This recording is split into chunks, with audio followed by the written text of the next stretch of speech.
Welcome to Red and Blue. I'm Major Garrett in Washington. We thank you very much for joining us.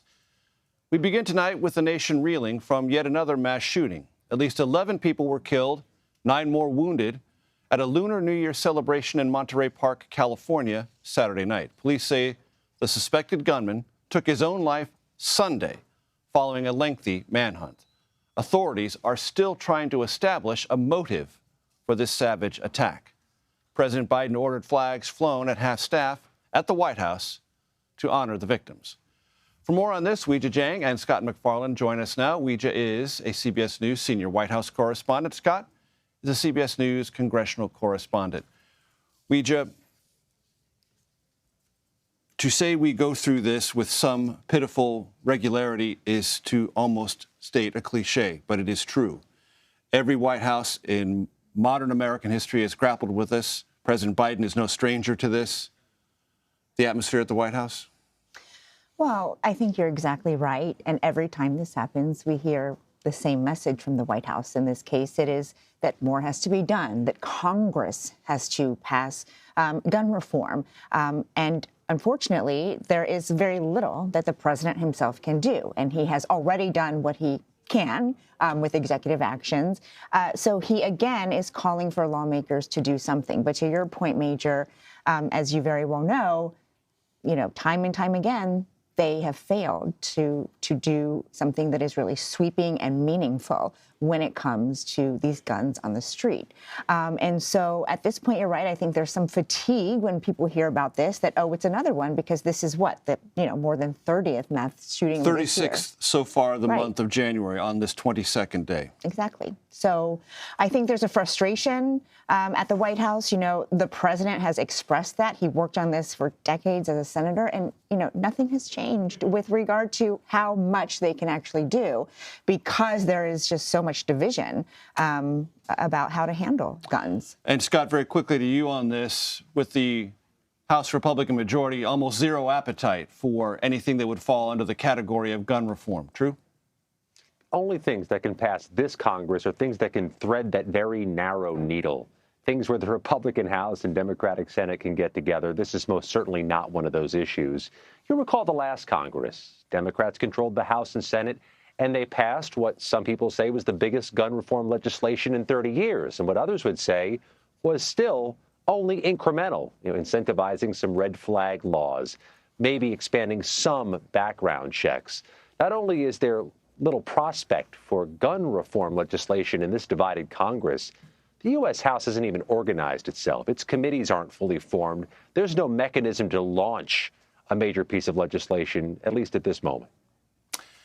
One of the big stories in Washington, as you both know, and Weijia, I want to ask you about this, is the ongoing document saga, which has an ongoing nature driven in part by a lack of visible transparency from the White House.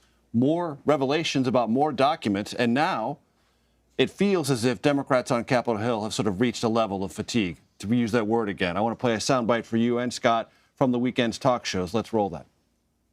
Just hard to believe that in the United States of America we have a former president and a current president that basically in the same situation. How does this happen? To think that any of them ended up in boxes in storage one place or the other is just unacceptable. We need to get to the bottom of what happened, why and when, to understand everything, and in a broader sense to make sure that no White House, no administration is ever able to handle classified documents this way and take them out of the White House from a classified setting. How's that landing over at the West Wing, Weij? I think it's getting harder and harder to defend President Biden and to defend what has happened here, which is why you're seeing, prominent Democrats saying that they can't do that In anymore. the early stages, Democrats were ready to stand on the ramparts. Of course. Not anymore. Because we're getting drip, drip, drip. Sorry to use that phrase, but it really feels like that. More documents. So it's not one time, it's not 2 times, it's now 5 times. And we don't know exactly how many pages. And the White House is focusing so much on what the president and his team did after the fact. After they were discovered, he's fully cooperating. He's doing the right thing. But they're really struggling to answer why these documents ended up where they did in the first place, especially when, President Biden himself stresses that he takes the handling of classified material so carefully. And so President Biden, you know that sometimes he says things that his comms team does not want him to. Last week, he chimed in on this. He said he has no regrets. He also said that there is no there, which begs the question, why is he chiming in on the conclusion of this investigation? Why is he saying he has no regrets if these documents, were at his office, at his home, when they're not supposed to be? I think Democrats are saying the least he could do, at least that's what we heard from Joe Manchin here, was to fess up to it, to own up to it, not fess up, but to own up to it, to say this was a mistake and I'll do better. And that's not happening, which again, to your original question, is why it's harder to go to bat for him. Scott, it's not uncommon for Senator Joe Manchin of West Virginia sometimes to say things musically attuned to congressional Republicans.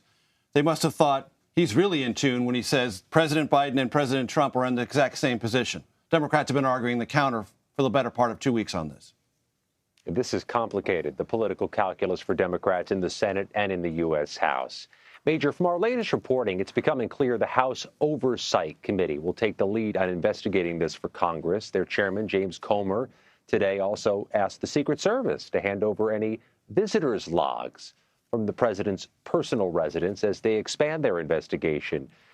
The Oversight Committee had long pledged it was going to take the lead on investigating Hunter Biden, but now, unexpectedly, this investigation seems to have taken prominence and ascendancy in the committee's to-do list.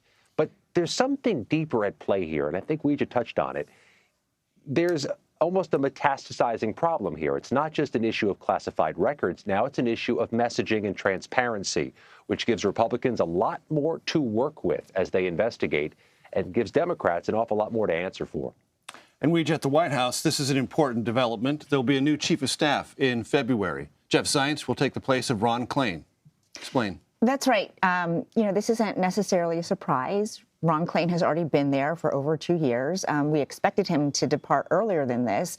And Jeff Zients is already someone who the president trusts, because you'll remember he was the COVID coordinator who implemented the vaccine program. And so that will be his role as he takes over the White House, is the implementer. Can you help me for a second? Implementer. Implementer, yes. Sorry. It just wouldn't come out because that's what he's good at. And, Ron Klain was there to help pass all these monster pieces of legislation, infrastructure, the Inflation Reduction Act, and now it will be Zients who takes the baton to actually see them through. Sources tell me that what's different is that Ron Klain is a trusted confidant of President Biden's for decades. They've worked together so closely. Zients is not part of that ironclad inner circle. And therefore, while he has this role and his title is, chief of staff, the people who are members of that inner circle will have a more prominent role, especially as they launch the re-election campaign, which we are expecting at any time. So Anita Dunn, Steve Ricchetti, Bruce Reed, these are the people that will really fill in the gaps that Ron Klain leave behind, because they don't have that trust that, Klain and Biden had for so long. Right. Chief of staff, but with many helping with political antennae and other matters. Exactly. Weijia Jiang and Scott MacFarlane, we thank you so very much.